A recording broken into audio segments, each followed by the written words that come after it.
AP politics ఏపీకి సంబంధించి updates తెలుసుకుందాం. శ్యామ్ మనతో లైవ్లో జాయిన్ అవుతున్నారు. శ్యామ్, ఏపీలో చాలా ఇంట్రెస్టింగ్ జడ్జిమెంట్ మనం చూసాం. జనాల తీర్పు 160 టీడీపీ కూటమికి 160 సీట్లు అంటే లాస్ట్ టైం వైసీపీ రికార్డ్ని కూడా బ్రేక్ చేసిన సిచ్యుయేషన్. ఇదంతా ఒక ఆస్పెక్ట్ అయితే చంద్రబాబు నాయుడు నేషనల్ పాలిటిక్స్లో కీ రోల్ ఆల్రెడీ ప్రధాని మోదీ కాల్ చేసి మాట్లాడారు నాయుడుతో అని చెప్పి కూడా మనం న్యూస్ చూస్తున్నాం. ఏపీకి సంబంధించి ఇన్ఫర్మేషన్ చెప్పండి. సౌజన్య, మీరు చెప్తున్నట్టుగా మోడీ కాల్ చేశారు, చంద్రబాబుతో మాట్లాడారనేది ఒక ఇన్ఫర్మేషన్ అయితే, రెండోది ఇంకా పూర్తి స్థాయిలో కన్ఫర్మ్ కాలేదు. అన్కన్ఫర్మ్డ్ ఇన్ఫర్మేషన్ ఏంటంటే కేసీ వేణుగోపాల్ కాంగ్రెస్ పార్టీలో చాలా సీనియర్ నాయకుడు, కాంగ్రెస్ పార్టీ వ్యవహారాలని చూసే ఆయన ఒక స్పెషల్ ఫ్లైట్లో విజయవాడకి బయలుదేరారు అనేది ఒక ఇన్ఫర్మేషన్ వస్తుంది. ఆయన కూడా చంద్రబాబు నాయుడు కలవడానికే బయలుదేరారని తెలుస్తుంది.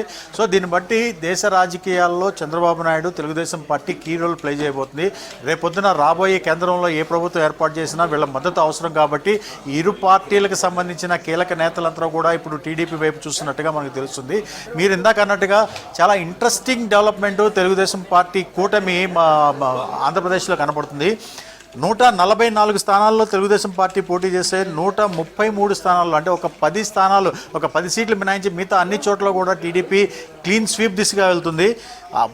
వైసీపీకి అయితే 14 స్థానాల్లో కొంత లీడ్ కనపడుతుంది. కానీ 14 స్థానాల్లో కూడా పూర్తిగా గెలుస్తుందా అని అంటే క్లియర్ కట్గా అలాంటి ఇదేం లేదు. ఎలక్షన్ కమిషన్ వెబ్సైట్ ఇప్పుడే ప్రింట్ తీసుకుని దాని ప్రకారం చూసుకుంటే 14 లీడ్లోని అనేక ప్లేసుల్లో చాలా 10,000, 200, 400, 348 మెజారిటీ ఉంది. నేను ఒక్కసారి చెప్తాను. దర్శి 348 మెజారిటీతో ఉంది వైసీపీ. అలాగే ఎర్రగొండపాలెంలో 441 ఓట్ల మెజారిటీతో ఉంది. 2,271 మెజారిటీ పోలవరంలో ఉంది. 6,000 మెజారిటీ పాడేరులో కనపడుతుంది. ఇదే విధంగా 10,000 చిల్లర బద్వేల్లో ఉంది. 8,000 చిల్లర రాయచోటు ఉంది. అంటే ఈ మెజారిటీ ఎనీ టైం తారుమారయ్యే అవకాశం ఉంది. ముఖ్యంగా ఈ వేలల్లో కాకుండా వందల్లో ఉన్నవి ఈ 14లో ఒక 4-5 ఉన్నాయి. ఒక ఎర్రగొండపాలెం ఒకటి, తర్వాత ఎర్రగొండపాలెము, దర్శి, ఇట్లాంటివన్నీ కూడా తారుమారయ్యే అవకాశం ఉంది. సో 14 స్థానాలు కూడా క్లియర్ కట్గా నిలబెట్టుకోగలుగుతుందా లేదా అనేది తెలియని పరిస్థితి ఉంది. ఆంధ్రప్రదేశ్ ఓటరు క్లియర్ కట్గా వైసీపీ ప్రభుత్వం వద్దు అన్నది వాళ్ళు డిసైడింగ్గా పూర్తి స్థాయిలో వేసారు అందరూ కూడా. అంటే అక్కడ కాస్ట్, క్రీడ్, రిలీజియన్ తర్వాత ఏది సంబంధం లేకుండా అన్ని రీజియన్స్, ఉత్తరాంధ్ర నుంచి మొదలుపెట్టి రాయలసీమ వరకు అన్ని రీజియన్స్ పూర్తిగా కూటమికి వైపు ఓటు చేశారు. అదేవిధంగా అన్ని పార్టీలకు సంబంధించిన వాళ్ళు కూడా ప్రభుత్వ వ్యతిరేక ఓటు చీలిపోకుండా వాళ్ళు కూడా వేసినట్టు కనబడుతుంది. ఇప్పుడు ప్రజెంట్ ఆంధ్రప్రదేశ్లో రాజకీయాలు చాలా ఫాస్ట్గా చేంజ్ అవుతున్నాయి.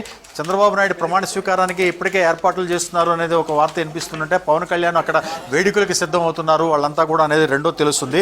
అదేవిధంగా కేంద్రంలో టీడీపీ రోల్ ఎలా ఉండాలి, ఏం చేయాలన్నది చంద్రబాబు నాయుడు ఇప్పుడు కీలకమైన నేతలతో కలిసి మాట్లాడుతున్నట్టుగా కూడా తెలుస్తుంది.